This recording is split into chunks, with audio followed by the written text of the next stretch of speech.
głowica. I znowu przy niej robimy, to już będzie trzecie podejście. Teraz będziemy robili to w inny sposób, niestety troszkę finansowo będzie to bardziej bolało, ale myślę, że będzie to zrobione dobrze i będzie to zrobione tak jak należy. Jeśli silnik ma jeździć i ma działać i ma być samochodem pewnym, to zrobię to tak. I oczywiście będzie nowa uszczelka głowicy. Wszystko będzie nagwintowane i sprawdzone. Zobaczymy, jak to wyjdzie. Wtedy będę trzymał kciuki, żeby nic się nie zrywało. Pozdro.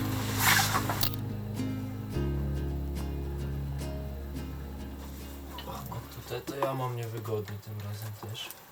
No to weź odwrotnie tą. Właśnie, z tym mańkutem, nie? No tak. Dobrze. Oprzyj się. Jeszcze trochę.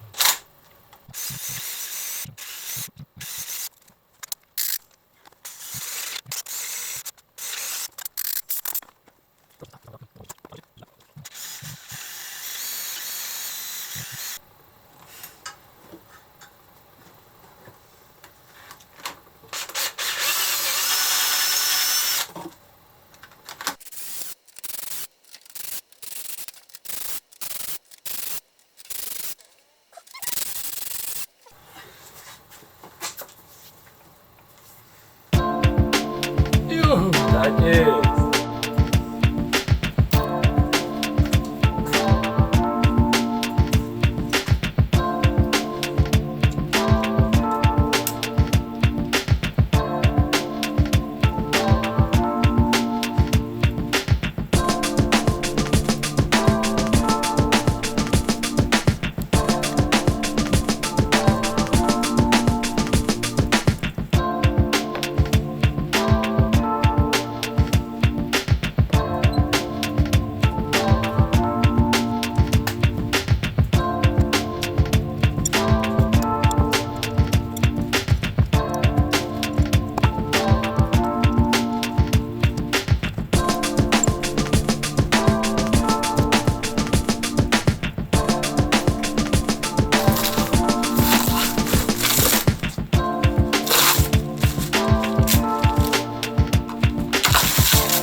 To nie była popisówka, po prostu nie mam ognia. Czołem. Kolejny dzień mamy. Wczoraj blok silnika M52B25 zawrotny 170 koni, chociaż dla mnie to i tak zawsze coś. Został rozwiercony i nagwintowany pod szpilki głowicy na wymiar M12, skok gwintu 1,75. Myślę, że wyszło dobrze. Myślę, że wyszło nawet całkiem prosto, ponieważ pomagał mi mój tata i poziomował swoim wprawnym okiem, wieloletnim doświadczeniem. I co? I dzisiaj plan jest taki, że wiercimy to, co sobie leży obok mnie, czyli głowicę. Musimy ją rozwiercić na średnicę 12,5, wiertłem 12,5. Przez to przejdą szpilki od góry, nakrętka. Nowa uszczelka głowicy zamówiona. Przy okazji chyba wymienię ślizgi też i jakieś tam pierdółki, jeśli mam już to rozebrane. No i co? No i tyle. I zobaczymy, co z tego wyjdzie. Zobaczymy, jak będzie. Kawusia i jazda.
Po raz kolejny rozkładam zawory.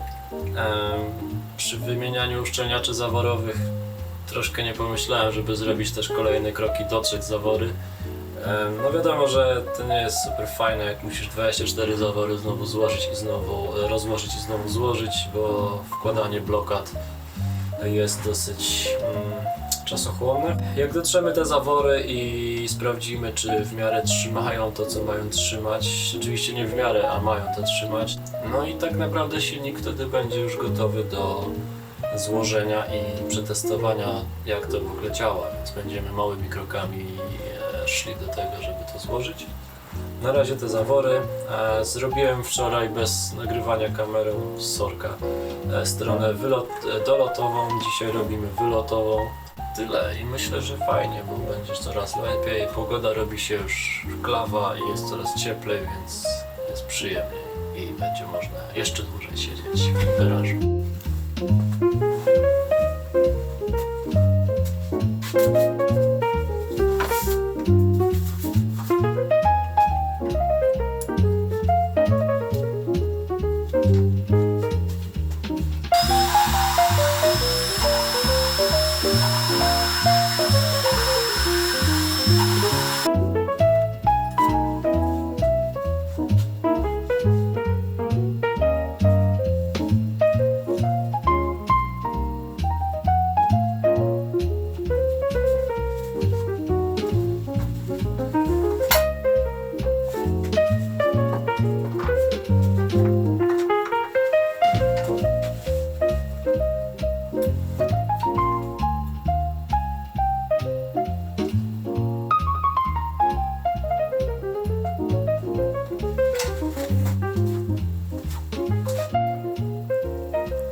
Opa!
Poza kamerą odkręciłem śrubę centrującą, koło zbierające wibracje te od wału korbowego.